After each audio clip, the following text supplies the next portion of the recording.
கந்த சஷ்டி விரதம் இருக்கும் பெரும்பான்மையானவருடைய வேண்டுதல் என்ன அப்படின்னு பார்த்தீங்கன்னா, குழந்தை பாக்கியம். யார் ஒருவர் இந்த வருடம் கந்தசஷ்டி விரதம் கடைபிடிக்கிறார்களோ அடுத்த வருடம் இந்த விரதம் வருவதற்குள் அவர்களுடைய கைகளிலே குழந்தை தவழும் அப்படிங்கிறது சத்தியமான உண்மை.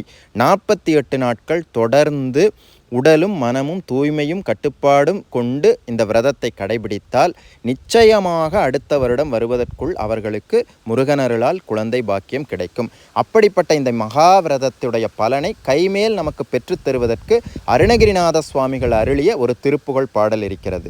செகமாயை உற்று என் அகவாழ்வில் வைத்த திருமாது கெர்ப்பமுடலூரி தெசமாத முற்றி வடிவாய் நிலத்தில் திறமாய் அளித்த பொருளாகி மகவாவின் உச்சி விழியானத்தில் மலைநேர் புயத்தில் உறவாடி மடிமீதடுத்து விளையாடி நித்த மணிவாயின் முத்தி தரவேணும் முகமாயமிட்ட குரமாதினுக்கு முலைமேல் அணைக்க வருணீதா முதுமாமறைக்குள் ஒருமா பொருட்குள் மொழியே உரைத்த குருநாதா தகையாதெனக்குன் அடிகாண வைத்த தனியேரகத்தின் முருகோனே தருகாவிரிக்கு வடபாரிஷத்தில் சமர்வேல் எடுத்த பெருமாளே.